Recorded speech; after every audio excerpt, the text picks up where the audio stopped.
අයිබුවන් ළමයි අපි අද කරන්න යන්නේ ඔයාලගේ 11 වසර විද්‍යාව අච්චුපොතේ පළවෙනි පාඩම ජීවී පටක ඒ ජීවී පටක පාඩමේ තියෙන ප්‍රැක්ටිකල් පළවෙනි ප්‍රැක්ටිකල් එක තමයි කරන්න යන්නේ. එතකොට මේ ප්‍රැක්ටිකල් එක තියෙන්නේ බුලත් පත්‍රයක යටි අපිචර්මීය සිහියක්. එහෙම නැත්නම් අර්ථාප තුනී ඡේදයක්. එහෙම නැත්නම් කූඩලු වැනි ශාක ගඳක තුනී හරස්කඩක් අපිට අන්වීක්ෂයට දාලා නිරීක්ෂණය කරන්න තමයි තියෙන්නේ. මම ඔයාලට ඒක බලපුවාම පේන විදිහ ඉන්ටර්නෙට් එකෙන් අරගෙන පෙන්නන්නම්. හරිද? ඉන්න මම ස්ක්‍රීන් ෂෙයා කරන්න.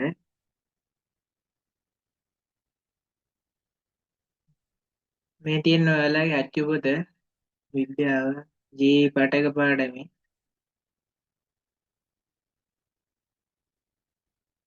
මේ තියෙන ඔයාලගේ ප්‍රැක්ටිකල් එක. හරිද? 1.1 ක්‍රියාකාරකම අපිට අවශ්‍ය වෙනවා බුලත් පත්‍රයක යටි මේ ප්‍රැක්ටිකල් එක කරන්න අපිට ඕන වෙන්නේ බුලත් පත්‍රයක යටි අපිචර්මීය සිවියක්. තව අර්ථාප තුනී ඡේදයක්. කූඩලු වැනි ශාකයේ කඳක තුනී හරස්කඩක්. හරි. ඊට පස්සේ අපි මේක කරන්න යන්නේ ඉහත සඳහන් කළ ශාක කොටස් ආධාරයෙන් తాවකාලික කදා පිළියෙල කරගන්න. අපි කදාවක් ඉස්සෙල්ලා පිළියෙල කරගන්න ඕනේ CV අරගෙන. චූටි හීනි තුනී CV අරගෙන කදාවකට ඒක දාගන්න ඕනේ. ඊට පස්සේ ඒවා අනිශ්චය ආධාරයෙන් නිරීක්ෂණය කරන්න ඕනේ. දැන් අපි නිරීක්ෂණය කරන පිළියෙල දන්නවාද? ඉස්සෙල්ලම කරන්න ඕනේ ප්‍රැක්ටිකල් එක කරද්දී මේ අපි දැන් බලන්න යන නිදර්ශකයේ තියෙන්නේ. නිදර්ශකයේ තමයි බුලත් දැන් අපි බුලත් පත්‍රයක යටි අපි චර්මී 100ක් තමයි බලන්නේ. එතකොට අපි කරන්න ඕනේ මේ 100 චූටියට අපි බ්ලේඩ් එකකින් කපා ගන්න ඕනේ. හරි. ඒ බ්ලේඩ් එකකින් කපාගෙන ඒක දාන්න ඕනේ වීදුරු කදාවට.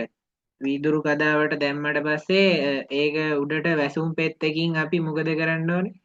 ඉස්සෙල්ලා පින්සලක් ආධාරයෙන් වතුර බින්දුවක් මේ අපි චර්මීය සීවියේ තියලා ඊට පස්සේ ඒ අපි චර්මීය සීවියට දාන්න ඕනේ පින්සල ආධාරයෙන්. ඊට පස්සේ වැසුම් පෙත්ත බුබුලු ඇතුළු වෙන්නේ නැති වෙන විදිහට තමයි වහන්න ඕනේ. ඕම් ප්‍රැක්ටිකල් එකක් කරද්දි ඔයාලට ප්‍රශ්න අහන්න පුළුවන් කොහොමද ඒක කරන්න ඕනේ පියවර කියලා. බුබුලු ඇතුළු නොවන පරිදි තමයි වැසුම් පෙත්තෙන් වහන්න ඕනේ. වහලා ඊට පස්සේ ඕන් අපි ගදාව පිළියෙල කරගෙන ඉවරයි. ඊට පස්සේ අපි කරන්න ඕනේ කදාව අන්නීක්ෂ තියෙනවා. අන්නීක්ෂ වේදිකාව මත තියන්න. මොකේ මතද? වේදිකාව. වේදිකාවෙන් තියලා ක්ලිප් දෙකෙන් අපි සම්බන්ධ කරගන්න ඕනේ හො. ක්ලිප් දෙකක් තියෙනවා. ඒ ක්ලිප් දෙකෙන් ඔහම අන්නීක්ෂ සිවිය සවි කරගන්න ඕනේ. අන්නීක්ෂ කදාව අපි සකස් කරගත්ත එක ක්ලිප් දෙකෙන් සවි කරගන්න ඕනේ අන්නීක්ෂ වේදිකාවට. ඊට පස්සේ අපි කරන්න ඕනේ මොකද්ද? අන්නීක්ෂේ තියෙන කාචයක් මේ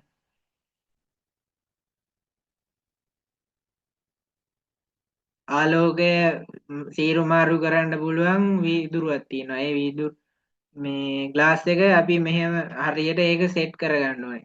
ඊට පස්සේ අන්නීක්ෂේ ඇතුලෙන් අපි ඔහොම බලන්න ඕනේ ඒක පේනවාද කියලා. ඊට පස්සේ මේ අපි කෙලින්ම අධි බලයකට දාලා බලනවාද ඉස්සෙල්ලම නෑ. එහෙම නෙමෙයි කරන්නේ.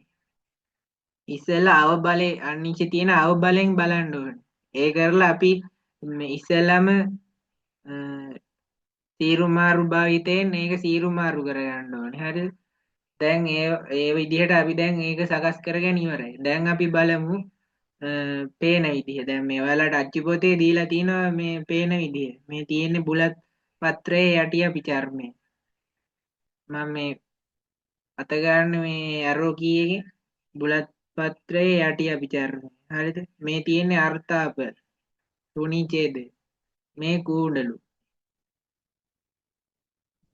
දැන් මම ස්ක්‍රීන් ෂෙයා එකෙන් පෙන්නන්නම් ඔයාලට පේන විදිහ. බේම් බුලත්.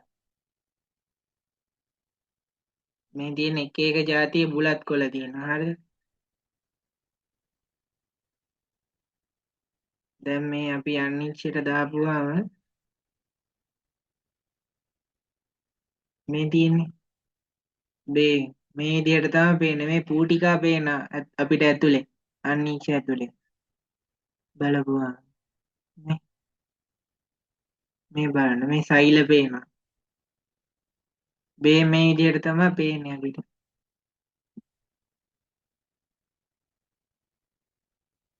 මේ තියෙන්නේ මේ පූටිකා ලාවට පේන්නේ. මේවා පූටිකා.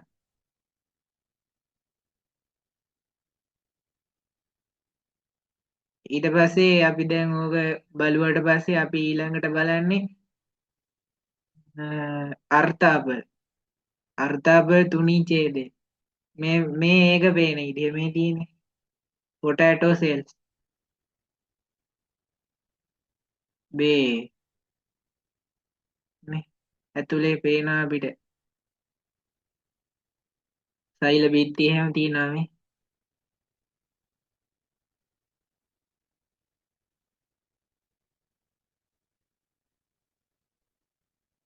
මේ තියෙන්නේ අර්ථාපල බලපුවම අපිට පේන ඉතින් ඇතුලේ මේ තමයි පේන්නේ මේ. මේකට නම් වර්ණ ගන්නලා වගේ පේන්නේ රතු පාටට පේන්නේ ඒකයි.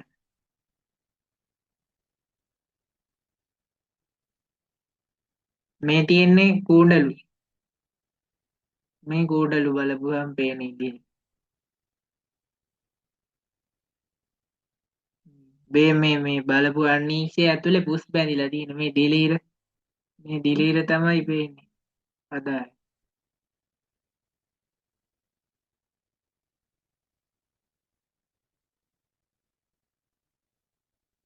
මේ ඒකෙත් පේනවා ඇතුලේ අපිට මේ රික්තක පේනවා මේ බලන්න මේ රික්තක.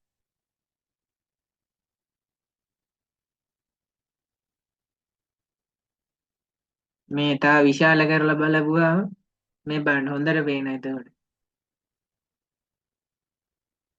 මේ සෛල පේන්නේ. මේ ඇතුලේ මේ තියෙන රික්තක.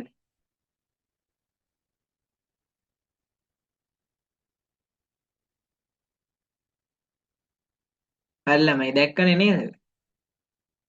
ඒ ප්‍රැක්ටිකල් එකේ අපිට එච්චරයි කරන්න තියෙන්නේ. ඊළඟට ඔයාලට දෙවෙනි ප්‍රැක්ටිකල් එකක් තියෙනවා. අපි ඒ ප්‍රැක්ටිකල් එක වෙන වීඩියෝ එකකින් පෙන්නන්නම් ඔයාලට. අපේ channel එක subscribe කරලා තියාගන්න. දිගටම අපි වීඩියෝස් දානවා. එතකොට මම ඒ O level අයට ක්ලාස් උත් කරනවා. 10 වසර 11 වසර ඒ පන්ති පිළිබඳ වැඩිදුර විස්තර දැනගන්න මම මේකේ YouTube වීඩියෝ එකේ description එකේ අංකයක් දාලා තියෙනවා ටෙලිෆෝන් නම්බර් එකක්. ඒ ටෙලිෆෝන් නම්බර් එකට WhatsApp මැසේජ් එකක් දාලා ඔයාලා අවශ්‍ය විස්තර ඉල්ලගන්න. හරිනේ ළමයි. එහෙනම් හැමෝටම ආයුබෝවන්.